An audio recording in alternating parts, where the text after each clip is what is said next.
प्रयागराज में कांग्रेस का प्रदर्शन, ईडी की चार्जशीट के खिलाफ सड़कों पर उतरे कार्यकर्ता। नेशनल हेराल्ड मामले में कांग्रेस नेता सोनिया गांधी, राहुल गांधी, सुमन दुबे और सैम पित्रोदा के खिलाफ प्रवर्तन निदेशालय ईडी द्वारा दाखिल चार्जशीट के विरोध में बुधवार को कांग्रेस कार्यकर्ता सड़कों पर उतर आए।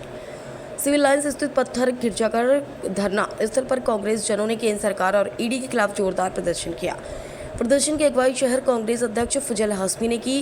उन्होंने ईडी की कार्रवाई को राजनीति से प्रेरित बताते हुए कहा कि मोदी सरकार विपक्षी नेताओं को बदनाम करने और उन्होंने दबाने के लिए केंद्रीय एजेंसियों का दुरुपयोग कर रही है। उन्होंने कहा कि कांग्रेस को न्यायपालिका पर पूरा भरोसा और सच्चाई जल्द सामने आएगी। यमुनापुर कांग्रेस अध्यक्ष अशोक पटेल ने भी केंद्र सरकार पर तीखा हमला बोला। उन्होंने कहा कि भाजपा सरकार सत्ता में आने के बाद से ही सीबीआई, ईडी जैसी संस्थाओं को राजनीतिक हथियार की तरह इस्तेमाल कर रही है। प्रदेश कांग्रेस महासचिव मुकुंद तिवारी और विवेकानंद पाठक ने इसे लोकतंत्र पर सीधा हमला बताया। उन्होंने कहा कि भाजपा देश में एक दल विशेष की तानाशाही थोपने की कोशिश कर रही है।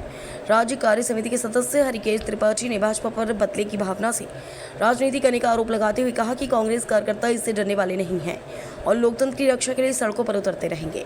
प्रदर्शन की सूचना मिलते ही सिविल लाइन्स स्थित ईडी कार्यालय पर सुरक्षा व्यवस्था बढ़ा दी गई थी और भारी पुलिस बल की तैनाती की गई। आज किस चीज को लेकर आप लोग प्रदर्शन कर रहे हैं और क्या कुछ आप लोगों की मांगे हैं? जैसे राजा की जान तोते में होती है, वैसे नरेंद्र मोदी और अमित शाह की जान गुजरात में है।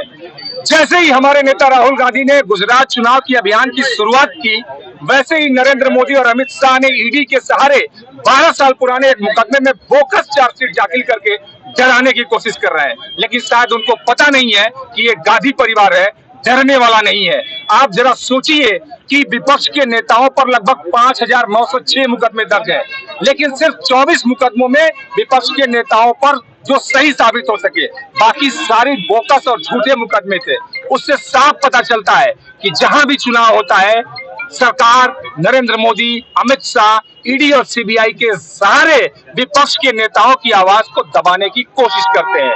आज कांग्रेस पार्टी का एक एक कार्यकर्ता सड़क पे उतरकर पूरे देश में इस तानाशाही के खिलाफ आवाज को बुलंद कर रहा है। जरूरत पड़ेगी तो आगे भी सड़क से लेकर सदन तक कांग्रेस पार्टी का एक एक कार्यकर्ता पूरे देश में इस तानाशाही के खिलाफ आवाज बुलंद करेगा। अपना परिचय बताइए। विवेकानंद पाठक, प्रदेश महासचिव, उत्तर प्रदेश। प्रदर्शन तो जग जाहिर है। एक हमारे यहाँ एक पूर्वी भाषा में कहावत है, झूठे के आगे सच्चा रोए मरे। मेरी बात समझ गए? झूठे के आगे सच्चा रोए मरे।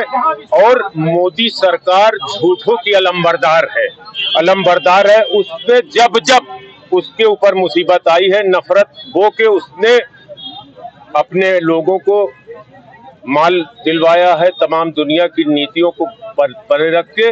और जब उसके ऊपर कोई पार्टी के ऊपर मुसीबत आई है तो उसने हमारे शीर्ष नेतृत्व के खिलाफ हमेशा डायवर्जन का रूप अख्तियार किया है और झूठे मुकदमे चलाने की उसी की श्रृंखला में नेशनल हेराल्ड मामले में हमारे शीर्ष नेतृत्व सोनिया गांधी, राहुल गांधी को फर्जी तरीके से नोटिस दिया है, जिसके तहत हम आज पूरे देश के अंदर कांग्रेस सड़कों पे उतरी है। उसी के धरना प्रदर्शन कर रहे हैं।